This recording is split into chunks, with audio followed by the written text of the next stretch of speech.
My name is Lauren Letsos and I'm currently a student at Texas Women's University for Occupational Therapy.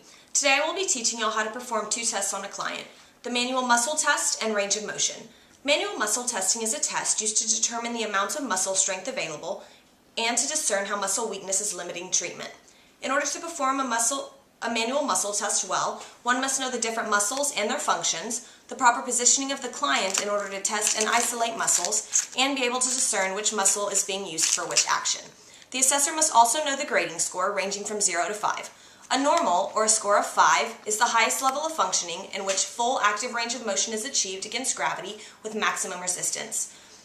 A score of 4, called good, means that full active range of motion was achieved against gravity, but the client could not tolerate less than maximum resistance. Fair, or a score of 3, is when the client is able to achieve full range of motion against gravity without resistance.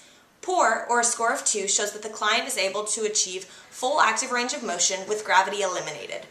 Trace, or a score of 1, is when there is a muscle contraction that can be palpated, and 0, which is the lowest, in which no contraction or palpation is felt. Range of motion is a test administered to see whether or not a client's movement is typical and the distance that a joint can maximally perform. Range of motion is measured using a goniometer, which is a device that tells the distance in degrees that a joint is able to go.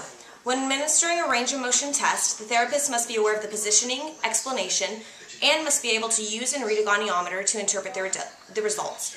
Today I will be administering and explaining how to administer both of these tests. I hope you enjoy the video and learn lots. Hi, I'm Lauren. I'm going to be your occupational therapist today. Hi. Today we're going to be doing a really quick screening before we go into our manual muscle testing and range of motion. So if you could just do everything I say, that'd be perfect. Okay. Okay, ready? So you're going to bring your head down and bring your head back and go off to the side and off to the other side and bring your arms up. Touch the back of your head. Touch the small of your back. Arms back down at your side. Now bring your arms up to the side. Bring them back down. Touch your shoulder. Bring your arms back down. Bend your elbow. Bring your palms up to the ceiling. And now put them down to the floor. Make a fist. Extend your fingers. Touch your thumb to every finger.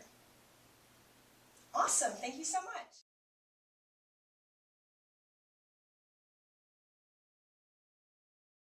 The patient is seated with the trunk stabilized, elbow fully extended, and the forearm is fully supinated and the palm facing forward. The therapist tells the client to touch their shoulder. If full range of motion is achieved, the therapist tells the client to hold this position and don't let me move you and applies resistance.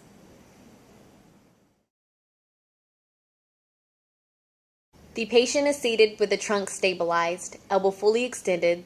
The forearm is fully pronated with the palm facing backward. The therapist tells the client to touch the back of their hand to their shoulder. If full range of motion is achieved, the therapist tells the client to hold this position and don't let me move you and applies resistance. The patient is seated with the trunk stabilized, elbow fully extended with the palm facing towards the thigh and thumb facing pointing forward. The therapist tells the client to touch their thumb to their shoulder. If full range of motion is achieved, the therapist tells the client to hold this position and don't let me move you and applies resistance. The patient is seated with their hand touching their shoulder. The therapist asks the client to straighten their arm. If full range of motion is achieved, the therapist tells the client to hold this position and don't let me move you and applies resistance. The patient is seated with the trunk stabilized, elbows tucked into the side. There is 90 degrees of elbow flexion and the palm is facing the floor. The therapist says, keep your elbow tucked into your side and turn your palm to face the ceiling. If full range of motion is achieved, the therapist says, hold this position and don't let me move you.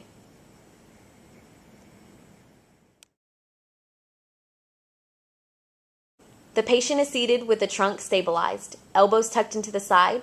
There is 90 degrees of elbow flexion and the palm is facing the ceiling.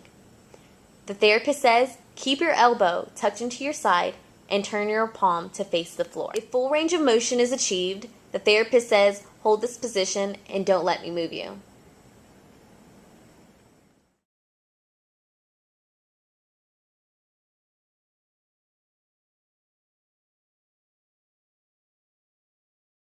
For shoulder flexion, the subject is seated with the humerus in neutral position. The axis of the goniometer is center of the humerus, just distal to the acromion process on the lateral aspect of the humerus. The stationary bar and the movable bar are parallel to the trunk. The client's arm is raised in front of her body in a sagittal plane of movement. The measurement begins at 0 degrees and ranges to 170 degrees.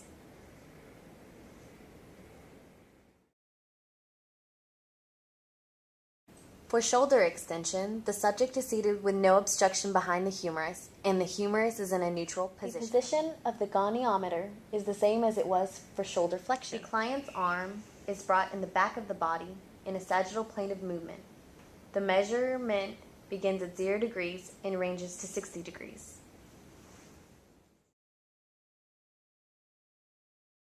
For shoulder abduction, the subject is seated with the humerus in adduction and external rotation. The axis of the goniometer is on the acromion process of the posterior surface of the shoulder. The stationary bar is parallel to the trunk and the movable bar is parallel to the client's arm is raised to the side of the body in a frontal plane of movement.